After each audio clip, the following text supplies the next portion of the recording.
Assalamualaikum warahmatullahi wabarakatuh. Shalom, perkenalkan nama saya Nelviani Bargita Palinurampa dengan NIM 25050974156. Pada kesempatan ini, saya akan mempresentasikan hasil resume saya terhadap dua artikel yang telah diberikan sebelumnya. Nah, artikel yang pertama dengan judul Penerapan Algoritma Shortest Job First dan Priority Scheduling pada Mainstand Mesin ATM. Nah, artikel ini membahas tentang bagaimana penerapan algoritma penjadwalan dalam sebuah sistem itu dapat membantu proses perawatan atau maintenance mesin ATM agar lebih teratur dan efisien. Selain itu, peneliti ini juga akan membandingkan dua algoritma penjadwalan, yaitu Shortest Job First dan Priority Scheduling, untuk mengetahui algoritma mana yang lebih efektif digunakan dalam proses penjadwalan maintenance. Nah, latar belakang dari penelitian ini berasal dari kebutuhan industri perbankan untuk menjaga kelancaran operasional layanan ATM. Seperti yang kita ketahui, mesin ATM itu merupakan fasilitas yang sangat penting bagi nasabah untuk melakukan berbagai transaksi, seperti menarik uang, transfer, ataupun mengecek saldo. Nah, oleh karena itu, mesin ATM harus selalu dalam kondisi baik agar dapat digunakan kapan saja oleh nasabah. Namun dalam praktiknya, proses penjadwalan maintenance atau perawatan mesin ATM itu masih sering dilakukan secara manual, misalnya dengan pencatatan di kertas. Cara ini tentu kurang efektif karena dapat menyebabkan keterlambatan informasi, jadwal, kesalahan pencatatan, atau bahkan jadwal yang tidak terorganisir dengan baik. Nah, oleh karena itu, penelitian ini mengusulkan sebuah sistem penjadwalan yang terkomputerisasi agar proses maintenance mesin ATM itu dapat dilakukan secara lebih terstruktur dan efisien. Nah, penelitian ini memiliki beberapa tujuan utama. Tujuan yang pertama adalah membangun sebuah sistem penjadwalan maintenance mesin ATM yang terkomputerisasi sehingga proses penjadwalan tidak lagi dilakukan secara manual. Tujuan yang kedua adalah mengimplementasikan dua algoritma penjadwalan, yaitu algoritma Shortest Job First dan Priority Scheduling ke dalam sistem tersebut. Kemudian tujuan yang ketiga adalah membandingkan kedua algoritma untuk mengetahui algoritma mana yang lebih efektif dalam menghasilkan jadwal maintenance mesin ATM.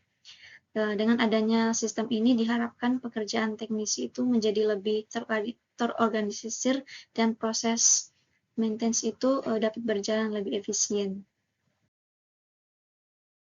Nah, metode penelitian yang digunakan dalam penelitian ini dimulai dengan melakukan analisis sistem untuk mengetahui kebutuhan dari sistem yang akan dibangun. Nah, setelah dilakukan analisis masalah, yaitu dengan mengidentifikasi permasalahan yang terjadi dalam proses penjadwalan maintenance mesin ATM, dari hasil observasi dan wawancara diketahui bahwa penjadwalan masih dilakukan secara manual dan sering menyebabkan keterlambatan informasi. Selanjutnya, itu dilakukan perancangan sistem yang digambarkan menggunakan beberapa diagram seperti use case diagram, activity diagram, dan flowchart. Diagram ini digunakan untuk menggambarkan alur proses dalam sistem. Setelah proses perancangan selesai, kemudian dilakukan implementasi sistem dengan menggunakan algoritma Shortest Job First dan Priority Scheduling untuk menghasilkan jadwal maintenance mesin ATM. Nah, algoritma pertama digunakan dalam penelitian ini adalah Shortest Job First atau SJF. Algoritma ini bekerja dengan cara memprioritaskan proses yang memiliki waktu pengerjaan paling pendek untuk dikerjakan terlebih dahulu. Tujuan dari algoritma ini adalah untuk mengurangi waktu tunggu rata-rata dari setiap proses. Dengan mendahulukan pekerjaan yang lebih cepat selesai, maka antrian proses dapat menjadi lebih efisien. Dalam penelitian ini, algoritma SJF digunakan untuk menentukan urutan pekerjaan teknisi dalam melakukan maintenance mesin ATM. Dan berdasarkan hasil perhitungan yang dilakukan dalam penelitian ini, algoritma SJF menghasilkan rata-rata waktu tunggu sekitar 73,5 menit. Algoritma yang kedua adalah Priority Scheduling atau PS. Pada algoritma ini, setiap proses diberikan nilai prioritas tertentu. Proses yang memiliki prioritas lebih tinggi akan diproses terlebih dahulu dibandingkan dengan proses yang memiliki prioritas lebih rendah. Dengan menggunakan sistem prioritas ini, pekerjaan yang dianggap lebih penting dapat segera diselesaikan terlebih dahulu. Namun algoritma ini juga memiliki kelemahan, yaitu kemungkinan terjadinya starvation, yaitu proses dengan prioritas rendah harus menunggu lebih lama karena selalu didahului oleh proses yang memiliki prioritas lebih tinggi. Dalam penelitian ini, hasil perhitungan menunjukkan bahwa algoritma priority scheduling menghasilkan rata-rata waktu tunggu sekitar 45 menit, yang berarti lebih efisien dibandingkan algoritma SGF. Hasil dari penelitian ini menunjukkan bahwa sistem penjadwalan mainstand mesin ATM berhasil dibangun dengan baik. Sistem ini mampu menampilkan informasi jadwal mainstand secara otomatis seperti hari, waktu, lokasi mesin ATM, serta teknisi yang bertugas melakukan perawatan.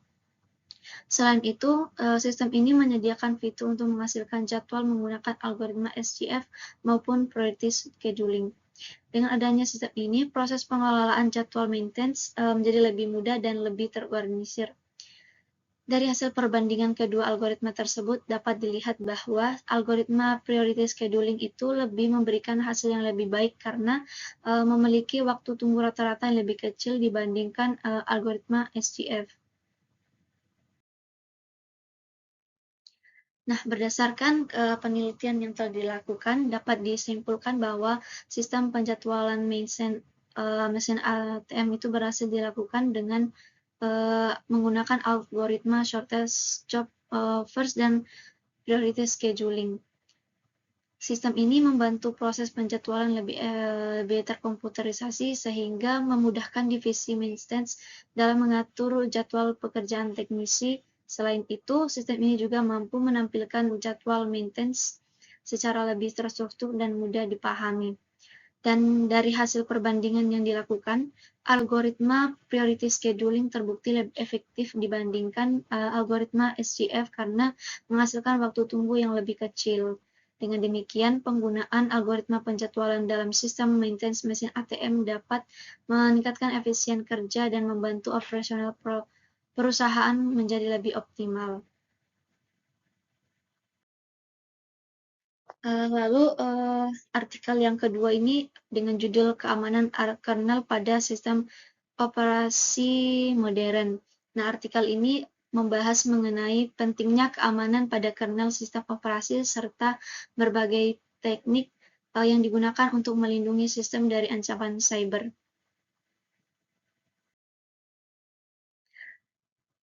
Nah, latar belakang dari artikel ini itu kernel merupakan bagian inti dari sebuah sistem operasi. Kernel memiliki peran penting dalam mengatur komunikasi antara perangkat keras dan perangkat lunak. Karena perannya yang sangat penting, kernel sering menjadi target utama serangan cyber.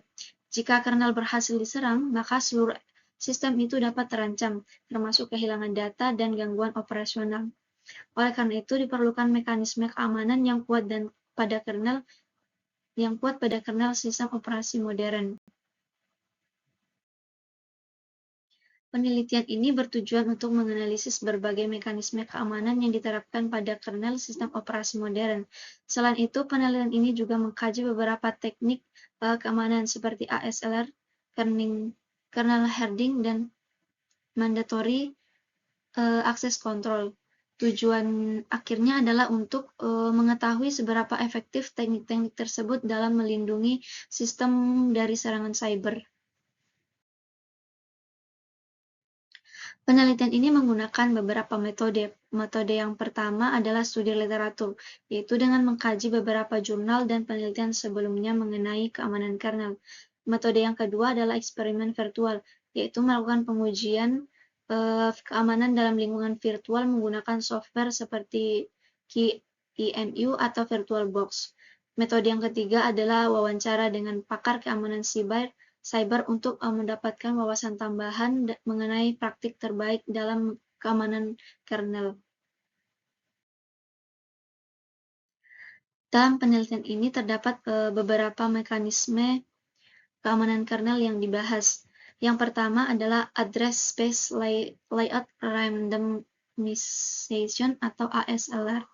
Yang kedua adalah kernel herding, dan yang ketiga adalah Mandatory Access Control atau MAC.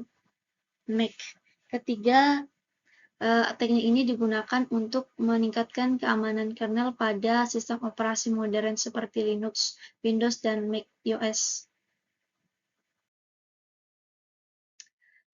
ASLR yang pertama adalah teknik keamanan. ASLR adalah teknik keamanan yang bekerja dengan cara mengecek lokasi memori dari sebuah program. Dengan adanya pengecekan ini, penyerangan akan kesulitan untuk mengetahui alamat memori yang digunakan dalam program.